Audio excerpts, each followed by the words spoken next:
We have Darryl Harper with me. He used to be a producer for Tupac, a producer for Death Row Records. So, Darryl, thank you for doing this. Let's go back in time. Bring me back to the 90s. How long were you with Death Row Records? I was with Death Row from 94 to the early 2000s. Tell me about Tupac. What was that like when Death Row Records first signed him on and you started working with him? It's like magic. He brought a new fire to the label, and it was just electric for everybody. You know, he brought a zeal to the label that we didn't have before. You know, we had stars, but we didn't have anybody that worked with the zeal he did. You know, so. What was his demeanor like? What was that hustle like, wanting to make it big? Well, I don't know how it was wanting to make it big. When I met Tupac, he was already a star. Wow. And I just consider myself so fortunate because he didn't have to allow me to be part of his world.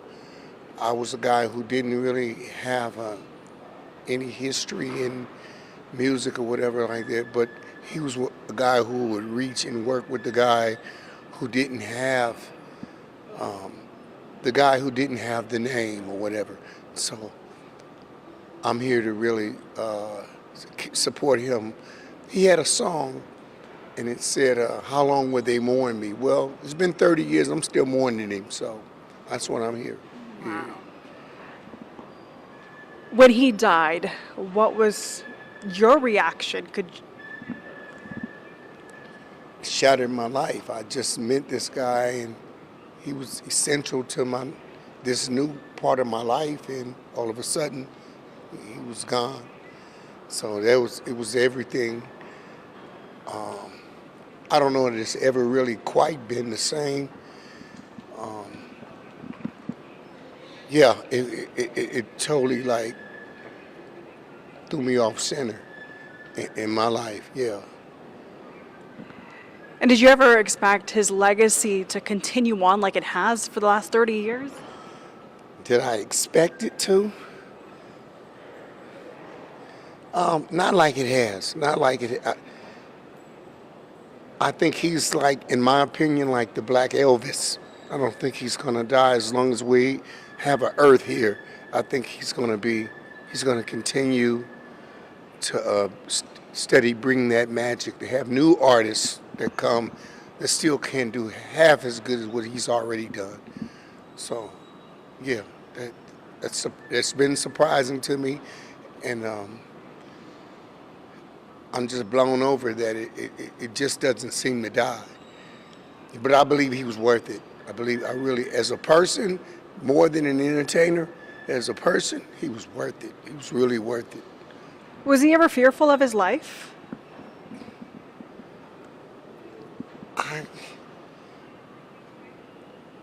I don't know that he was. I don't know that he had that I've ever heard him voice that. I've been around many people who said, well, I know he worked like he was on a time clock that only he understood and he worked like that from the first day that I met him. He worked on a time clock that wasn't real to other people. So I don't know.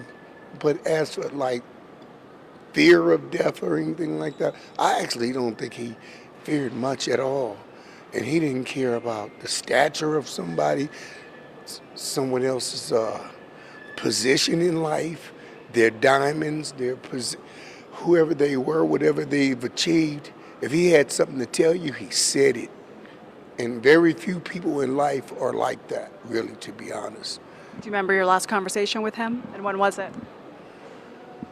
I don't remember exactly what we said, but I know we talked before they took the entourage to Vegas.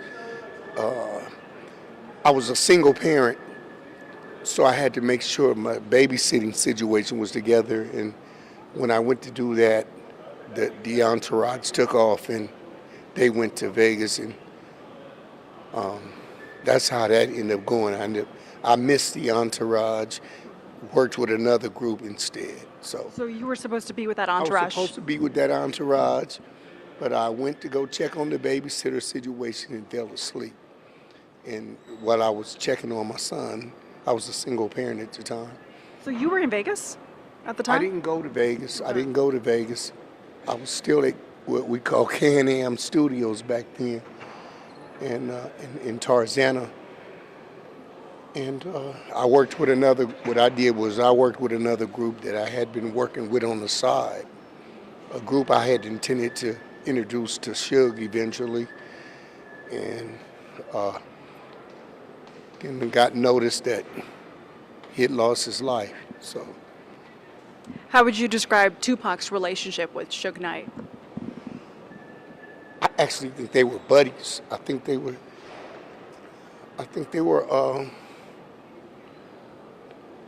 From the outside looking in, I really think that Suge loved Tupac. I think Tupac enjoyed Suge in his life. I just believe that the relationship, from my opinion, which is all I can render from where I stand in life, is what I see. I think it was toxic. I think Pac was a ball of fire by itself, and Suge had a lot of things going on, and those two things happening at the same time, I don't think it was good for Pac. I really don't. I don't think that Suge intended for him to be harmed. I think Suge saw him like a little brother or whatever, and they were magic together. They had a thing, but I believe it was toxic, and I don't think it was good. Suge is expected to be on the to come in and testify. He's on that witness list. What are your thoughts about that? I think Suge should do what Suge feels like he needs to do for his own life. And I don't really have an opinion about what he should say or if he should say. I feel like Suge's going to do what's best for him.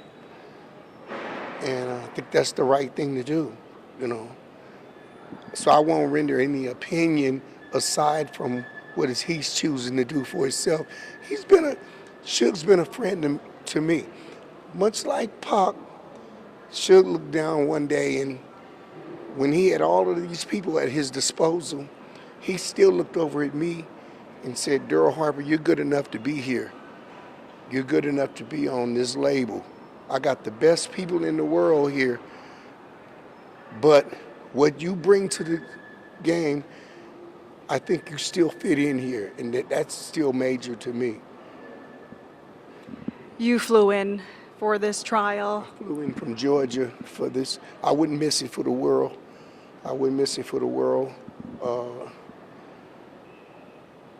I'm just here to support him. I'm just here to support him. 30 years later, I'm actually in the midst of a book. I'm almost finished with my book within a month.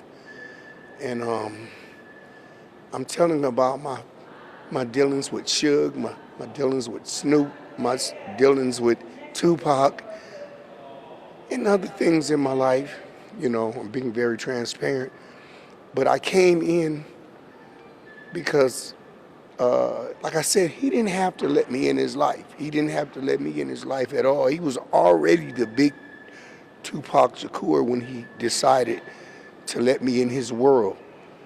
And that right there, I'm forever thankful for that. I met some friends for life. I got to know the Outlaws, and I know who Snoop Dogg is. I know who Daz is. I know all these other people only because Suge allowed me there. And then when Pac met me, he introduced me to these other people.